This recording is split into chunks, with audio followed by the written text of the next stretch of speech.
வணக்கம். எல்லோரும் எப்படி இருக்கீங்க? நல்லா இருக்கீங்களா? இன்றைக்கி சமையலுக்கு கீரை கொஞ்சம் பறிக்கலான்னு வந்திருக்கேங்க. தண்டுக்கீரை இருக்குது, பறித்து இன்றைக்கி பொரியல் பண்ணிக்கலாம்.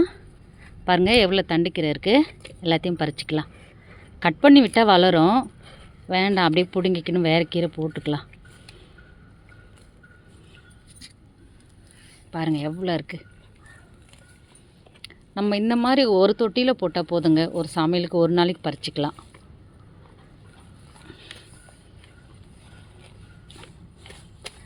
இங்கே பாருங்கள் எவ்வளோ இருக்குது.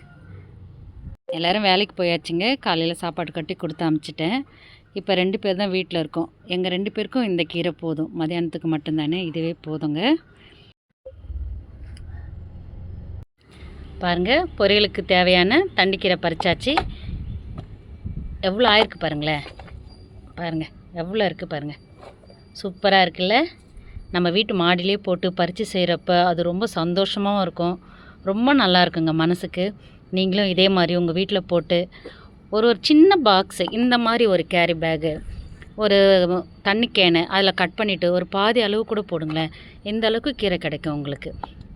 சரிங்க, இந்த வீடியோ பிடிச்சிருந்தா லைக் பண்ணுங்கள், ஷேர் பண்ணுங்கள், கமெண்ட் பண்ணுங்கள், மறக்காமல் சப்ஸ்கிரைப் பண்ணுங்கள். இன்னொரு வீடியோவில் பார்க்கலாம்.